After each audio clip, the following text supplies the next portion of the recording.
After years of watching my dad defend and enable his entitled wife's manipulative and toxic behavior, I finally cut ties for good when she crossed the line and verbally attacked my child over a petty wedding disagreement. Now my father says I've torn the family apart, but I refuse to let my kid be a target of her cruelty. My 28-year-old stepmother, 49F, aspires to be an event organizer. She has taken it upon herself to orchestrate and host every family gathering and holiday on my father's side since their marriage. I never enjoyed these occasions during my upbringing. She's overbearing and becomes upset if anyone expresses dissatisfaction with anything. However, we humored her for my father's sake. He believes it makes her feel accepted. My fiancée, Jane, 26F, and I are getting married in July. We became engaged in early 2021, but Jane conceived a couple of months later, and we chose to postpone the wedding to concentrate on our son for a period. Consequently, we've had a lengthy engagement. My stepmother has attempted to seize control of our wedding arrangements from the very beginning, complaining, contacting our planner, appearing unannounced at Jane's dress fittings, and so forth. We have repeatedly asked her to desist. Dad wants us to indulge her, but she clearly resents not hosting the wedding or being labeled mother of the groom on invitations. Besides our infant son, we also have Luke, for M, Jane's paternal half-brother. She gained custody of him several months into our relationship after his parents passed away. I moved in with them during the pandemic and have been a part of Luke's life since he was a baby. He doesn't call me dad and refers to us as his sister and his op, but we cherish him as our own child. My stepmother, however, despises Luke. She accuses Jane of baby trapping her way into the family, an accusation that intensified after our son's birth. My father gets along with Jane and adores the children, but my stepmother insists he declined babysitting Luke, so we rarely leave the children with them. Instead, Jane's brother and sister-in-law usually look after the children for us, as their children are similar in age to ours. Last Sunday, we had an engagement, and my brother-in-law was out of town with his family. Jane's other siblings reside in different cities, as do my mother and sister. My father agreed to babysit at our residence, and we departed. We returned to find both children weeping, my stepmother screaming, and Dad feebly attempting to calm everyone. Apparently, Luke had informed my stepmother that both he and our son would be our ring bearers, and she erupted. She shrieked that she wouldn't permit it because he wasn't family. It was then that she made me realize I needed to include the trigger warning when he began crying. His lip is still split. She had never reached this level before. We immediately prohibited her from our house and from our wedding. Dad is furious and has declared he won't attend without her. He has also convinced half of his family, by significantly downplaying my stepmother's actions, to boycott the wedding. This includes my stepbrother, who fully agrees with his mother, no matter how many times I try to convey the truth to him. Jane and I refuse to yield, but many of my cousins who are no longer coming are urging us to reconsider. Almost all of Jane's family supports us, but one of her aunts has suggested that perhaps my stepmother is behaving this way because she doesn't feel welcomed by my family. I am honestly fed up with my family enabling her conduct. I love my father and genuinely wish for him to be at my wedding, but I am more than willing to proceed without him if it means safeguarding my family. Edit. I believe I accidentally omitted the paragraph where I mentioned this, but we did press charges. We took Luke to the pediatrician the following day and collected every piece of evidence we possessed. Not only did we have photographs of Luke's face, but by some miraculous stroke of fortune, we also had nanny cam footage. Some commenters were correct to assume that my stepmother hadn't been invited to our house, but my father hasn't truly gone anywhere without her in years, so we took precautions. We didn't expect her to actually do anything this horrific, but we've never trusted her with the children. The physical assault occurred off camera, but there is some footage of her screaming and Luke crying before and after the event. She now has a child abuse charge on her record. We wouldn't let her escape accountability for this. Edit 2. There is a lot of additional information I wish to add. I'll try to respond to at least some of the comments I've received. I didn't anticipate this volume, but for now, all I'll add is that Luke is fine. The visit to the pediatrician occurred the day after. He already had a counselor. Jane was quite traumatized when her father and stepmother died and was concerned it would affect him, and we are continuing his treatment. We've been embracing and indulging him a little more than usual. He's still upset, but is already doing much better. Update. Entitled Step Monster got herself banned from my wedding. I want to express my gratitude to everyone who took the time to read and/or comment on my previous post. It's been a challenging week, but it's always comforting to know that people care.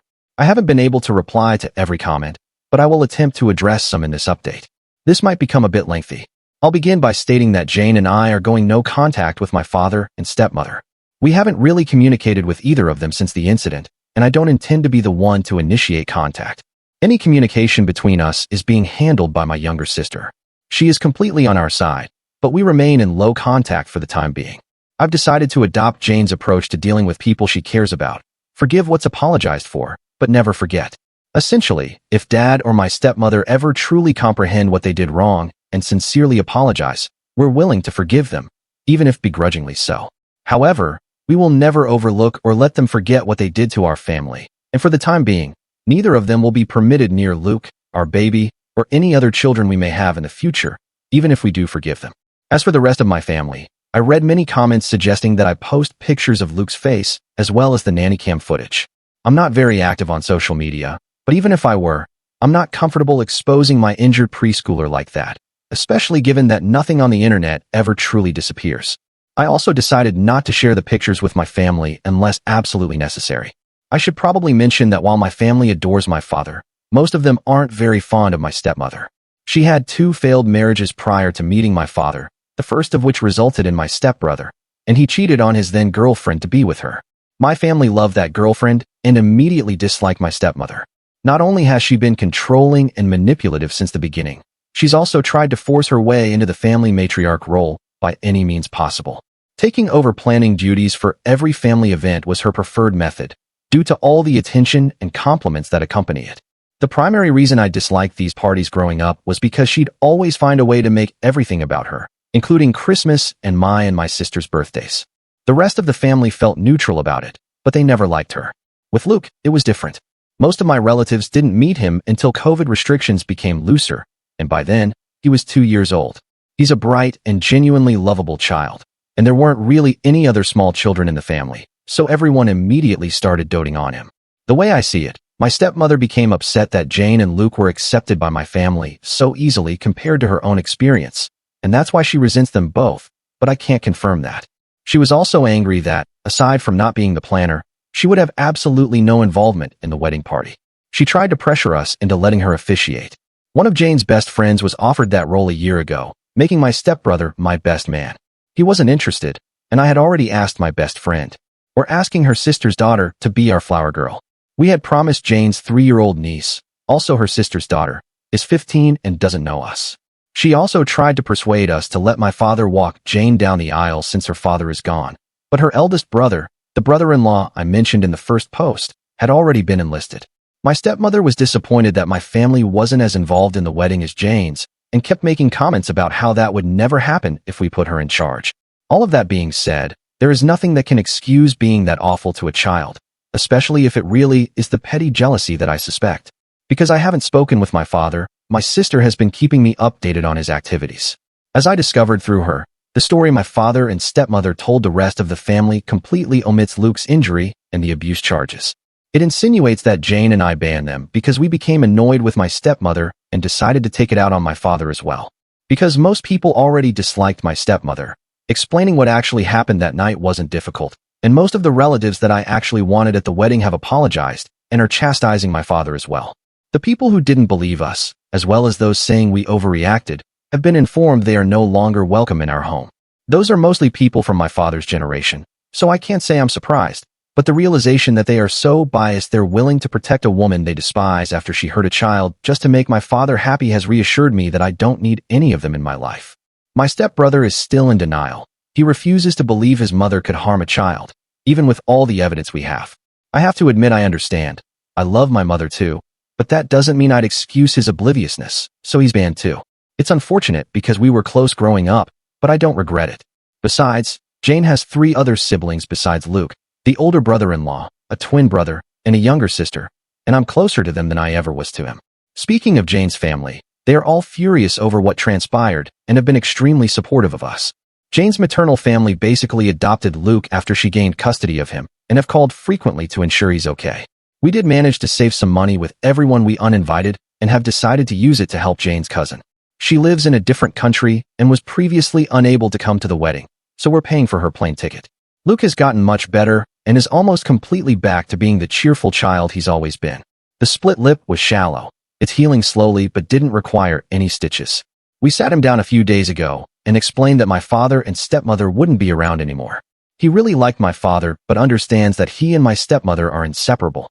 He's clearly scared of her, but we're doing our best to make him feel secure. Jane and I have reassured him that he is family. We love him, and no one will ever change that. I'm not too worried about Dad or my stepmother trying to show up at the wedding, but we've alerted the venue and given them pictures just in case they attempt anything. Better safe than sorry. Some people highlighted the fact that my stepmother is a hypocrite for saying Luke isn't family. I agree, for obvious reasons. Her main excuse for pretty much everything she does is that she doesn't feel like my family welcomes her. Dad has been guilting me into participating in everything she plans by reminding us of that for as long as I can recall. The way he continues to make excuses for her without realizing this is basically a case of the pot calling the kettle black. Except Luke actually is family, is what has made me accept that while I will always love my father, it's not healthy or safe for my family and me to be around him anymore. It hurts to know my son won't have his only remaining biological grandfather in his life, but he has two amazing step-grandfathers to compensate for it.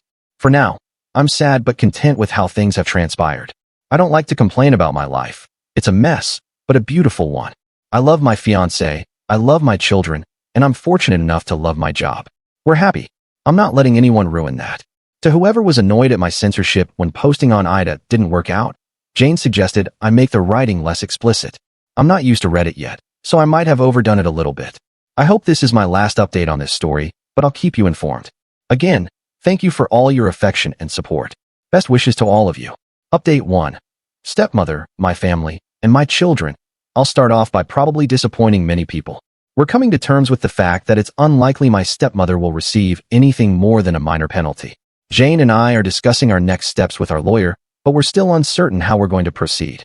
It's too early to tell anyway, so we're trying not to get ahead of ourselves any more than we already have. However, I'm relieved to announce that we're beginning the process for a restraining order against my stepmother. We're using the same evidence we gathered the week following the incident, including the nanny cam footage and pictures of Luke, and we'll focus on that for the time being. I still haven't spoken to my father. My sister is still in low contact, but is seriously considering severing ties with him. Because my sister is the only one on my side that still talks to him, my father keeps trying to ask her about me and whether I've calmed down yet. According to her, he's annoyed that half of his family refuses to talk to him, but still doesn't seem to accept why. I told my sister that she doesn't need to keep playing messenger between my father and me. I never asked her to do it, and it's clearly taking a toll on her, but she insists she'll stop when it feels right. Either way, there is absolutely no doubt whether my stepmother attacked Luke. Not only did Luke say it the moment we got home, but that was also confirmed by my father in a failed attempt to defend her behavior. He never tried to conceal it from us. That, and the fact that he gave Luke an ice pack, is literally the only positive thing I can say about his actions. And my stepmother was too busy screaming about how much of a whining brat Luke was being to deny it. To those who guessed my stepmother is younger than my father, you receive an invisible cookie. She's also 5 years younger than his previous girlfriend. They got together when I was around 15. Also, my stepbrother is only a month older than me. She turns 50 later this year, had him at 21, and married his father a year later. Both our children are doing mostly well. Luke's back to running around the house in his Superman costume whenever he doesn't have anything better to do. He did have a few nightmares this past week and has asked to sleep on our bed twice. We don't mention my father around him, and he's still seeing his counselor. Our 14-month-old son has learned 2 new words, hi and bye, and Luke is trying to teach him to say his name. Jane's sister, who moved away for college, is coming over for a couple of days to celebrate her 21st birthday later this month. Luke is excited to see her, and Jane is excited to get drunk with her. Can't say I blame her. We're hoping her presence will lift all our spirits. I'm not doing so well, and neither is Jane. She's usually the kind of person who tries to keep her negative emotions to herself, but she cried herself to sleep almost every night the week it happened. It breaks my heart to see her like that, and I can't help but feel like this is my fault. There's a part of me trying to tell me I had no way of knowing my stepmother would do anything like that, but that doesn't really change anything. I allowed my father near my children unsupervised, even though I knew she'd probably tag along. This is the guiltiest I've ever felt, and I don't think I'll ever forgive myself. Jane has been improving lately and is trying to convince me to see a therapist. I've never really done that before, apart from a psychiatrist when I was younger, but now feels like a good time to give it a try. I was surprised by a few messages this week from people telling me to forgive my father and stepmother, as well as re-invite them to the wedding. That's not happening. In fact, I'm not willing to ever forgive my stepmother. My father has now degraded to a huge maybe, but I will never understand or forget what she did. Also, though the wedding is the last thing on our minds right now, we're not postponing it. We considered rescheduling, but the date we'd settled on is pretty much the only one that works for our guests. We have agreements with all our vendors and gave them all clear instructions not to talk to anyone but us. Jane's family is larger and closer to each other, which is why they're more involved in the wedding than mine, but I do have family participating. My sister is one of the bridesmaids, 2 of my cousins are groomsmen, and my mom is walking down the aisle with the wedding party. Going through all of this with Jane has made me understand even more just how much I adore this woman. I couldn't ask for a better partner to start a family with, and I have no idea what I'd do without her. This didn't tear us apart, and I couldn't be more thankful. I probably won't make any more updates until after the wedding unless something significant happens in the meantime.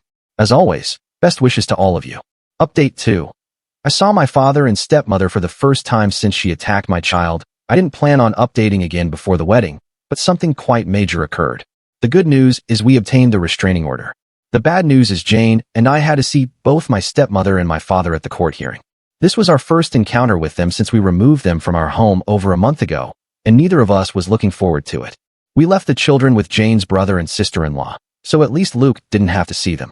The hearing itself proceeded much quicker than I anticipated. I'll give credit where it's due. My father was at the very least intelligent enough to understand there was no way they were going to prevail.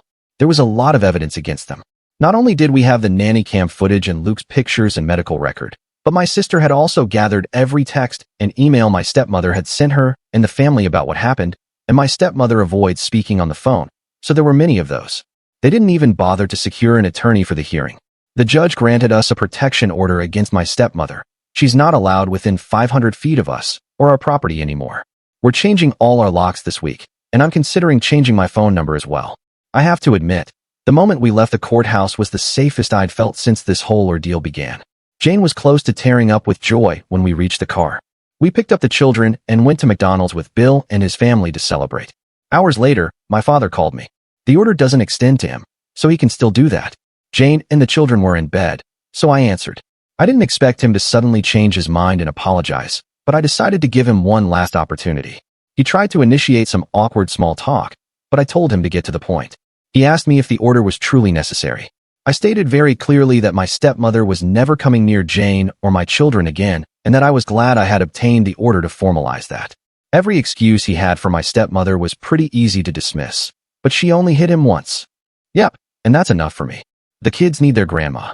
She's not their grandma, Mom is. She's my wife. You need to respect her. She attacked Luke. She disrespected my family in my own house. I don't owe her anything, least of all my respect. He then embarked on a rant about family, how much of a godsend my stepmother was, and everything she'd done for me and my sister since she came into our lives. I responded by enumerating every instance I could recall of her lying, overstepping a boundary, or acting erratically around me, my family, or my sister. I brought up both my adult life and my youth. Examples included her attempts to hijack most of our milestones. Recently, our wedding plans, our son's birth, Jane's baby shower, and my sister's college graduation, her obsession with the idea of a perfect family, and her disgusting attitude towards Luke. I also made sure to mention her habits of going through my and my sister's belongings when we were younger. It's trivial compared to everything else, but this behavior persisted until my sister moved out of their house only 3 months ago. We're pretty sure she found out about Jane's wedding dress appointments by reading my sister's planner while she wasn't home, for instance. Some of the memories I mentioned are extensive and challenging to explain, but they did solidify the fact that my stepmother means nothing to me. He tried to use the "she doesn't feel included" excuse again, but I silenced him. I said he'd had the opportunity to protect his grandchildren, but had chosen his monstrous wife instead, and that's enough for me to want nothing to do with him. I hung up without saying goodbye. My sister told me he called her afterwards, and she informed him she was going no contact with him as well. I think we're both beginning to accept our father won't change. It's unfortunate, but he's made his priorities clear, and his children and grandchildren are not among them. For now, that's it. Now that they're fresh in my mind, I'm considering sharing some of the stories I reminded my father of, but that's going to take a while. Until then, as always, best wishes to all of you.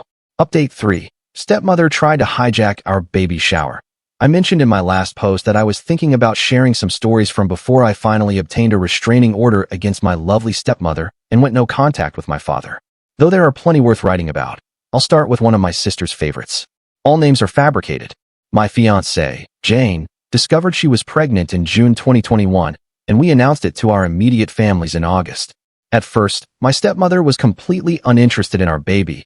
Not that I expected much from the woman whose reaction to our pregnancy announcement was to ask Jane if she was sure it was mine. Even my father criticized her for that one. But she barely seemed to acknowledge the fact that we were expecting. Instead, she was more interested in my stepbrother, who was also engaged and would soon provide her with a beautiful grandchild.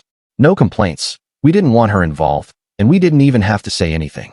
Planning our baby shower was complex. Both Jane and I would have to work until the holidays, and I wanted to be involved.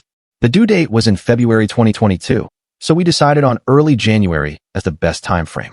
We enlisted 2 people as planners. My sister Laura, just realized I'd never given her a name, and Jane's best friend Nina. Jane and I are mostly laid-back people. We didn't want a large party, nor did we want to spend too much money on it. We were saving for both our baby and the wedding. We decided early on that the shower would be co-ed.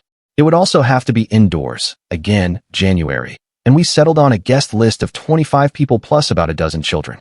We conceived the idea of a pizza party. Jane, Luke, my brother-in-law/surrogate son, and I have had homemade pizza nights weekly since I moved in, and we thought it would be enjoyable to incorporate that into the shower. Nina found an event venue with a pizza oven, and Laura figured out ways to incorporate classic baby shower elements into the theme. The resulting plans were fantastic. Make your own pizzas, non-alcoholic beverages, and plain bodysuits for the children to personalize. Nina and Laura combined pizza decor with baby decor and found pizza-shaped sweets. It almost seemed chaotic, and I was surprised they made it work, but we loved it. Most of the planning was completed by the middle of November. Well, later that month, my stepbrother's fiancée left him for her ex. They'd been together for 4 years at that point, and it was both sudden and traumatizing for him. He was devastated. My stepmother then realized the grandchild she dreamed of would take longer to arrive than she'd thought. So naturally, without her son's milestones to obsess over, she shifted her focus to mine. Suddenly, my stepmother transformed from an aloof relative to an excited grandmother-to-be. Facebook posts, tacky promoted to Nana, shirts, the whole 9 yards. At first, we were too busy finalizing things at work and preparing for the holidays to worry about that. But it didn't take long for her to start bothering us about planning the baby shower, as well as a gender reveal. We declined the possibility of a gender reveal party. No offense to those who enjoy them, but we don't. Plus, we had decided to wait until birth to discover the sex. My stepmother tried to get us to find out and tell her as a Christmas present, but we didn't. We also denied her the baby shower. She informed my father, and he pressured Laura into letting my stepmother assist with the plans. Laura was still living with them at the time, so she didn't have much of a choice. She called Nina, and they met my stepmother for coffee. Though I wasn't there for that meeting, Laura told me what happened later. Before they could even mention their plans, my stepmother started talking about hers. According to Laura, she produced a shockingly thick binder, complete with the words, "Oh, baby," on the cover, colorful tabs, and pieces of fabric protruding from her bag, and skipped to the shower section. It was short compared to the rest of the binder, but still lengthy, and it was all to describe her one and only baby shower project. Laura sent me pictures, and oh boy, I'll give her credit for this. It looked like the most Instagrammable baby shower ever. That being said, it was also barely functional and obviously expensive. There were balloons, oversized teddy bears, giant alphabet blocks, and cringeworthy signs everywhere. My stepmother was aiming for pretty, over-cozy, with uncomfortable chairs and some elaborate food ideas that didn't look appetizing. Most of them contained soft cheeses, which Jane couldn't eat. The color palette was just 3 different shades of pink with gold accents. We'd be fine with a pink baby shower if it at least tried to mix things up a little, but my stepmother's pictures looked like Barbie had vomited all over Hello Kitty's birthday party. When Nina tried to remind her that we didn't know the sex, my stepmother said she just knew that it was a girl. Spoiler alert. It wasn't. My stepmother also wanted an all-female, child-free party with fancy caterers and alcohol. She had written down a guest suggestion list containing some of her closest friends. Neither mine nor Jane's mothers were on it, and she planned party games no one had any interest in trying out. Basically, the only thing everyone could agree on was to hold the party indoors.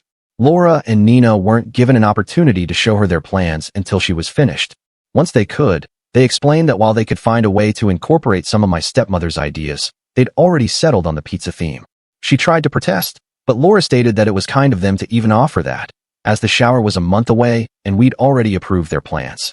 My stepmother even called me to try to get them to change their minds, but I just repeated their words.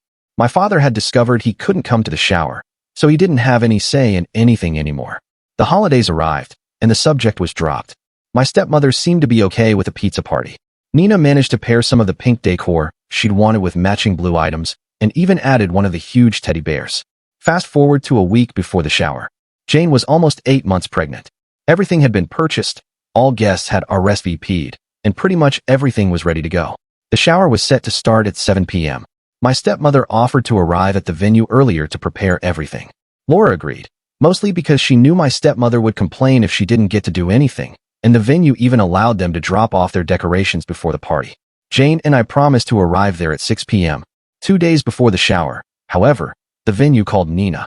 They told her that my stepmother had stopped by to drop off large, heavy boxes of what she called a little surprise for us. She'd informed them that she planned on showing up at 3:30 p.m. to start setting it up. They were calling to reinforce that the venue was only booked past 4 p.m., since my stepmother almost threw a tantrum when told that.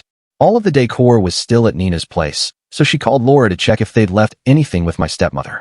Thankfully, my sister is both clever and accustomed to this, so she drove to the venue the next day and asked to see my stepmother's boxes. She told me she wasn't even surprised at its contents when she opened them, but was still shocked at my stepmother's audacity. All of the boxes were filled with pink, frilly decorations. Some of them seemed to be the exact same items my stepmother had initially shown Laura and Nina. The signs, the balloons, the placemats, everything. Laura realized that's why my stepmother intended to get to the venue earlier, to set up the baby shower she'd planned and pretty much force us all to party in Barbie hell with her. She called Nina to figure out what to do. Neither of them could come at 4 p.m., so it was almost inevitable for my stepmother to get her way. The most obvious solution they came up with was to discard everything, but Laura had a better idea. That night, they called Jane and me. "Hey, want to sabotage a party in 2 hours?" Laura went home and invited my stepmother to go to a salon with her, fabricating a story about having coupons. My stepmother agreed, and they planned on going right after my stepmother was done preparing the baby shower at 4 p.m. the next day.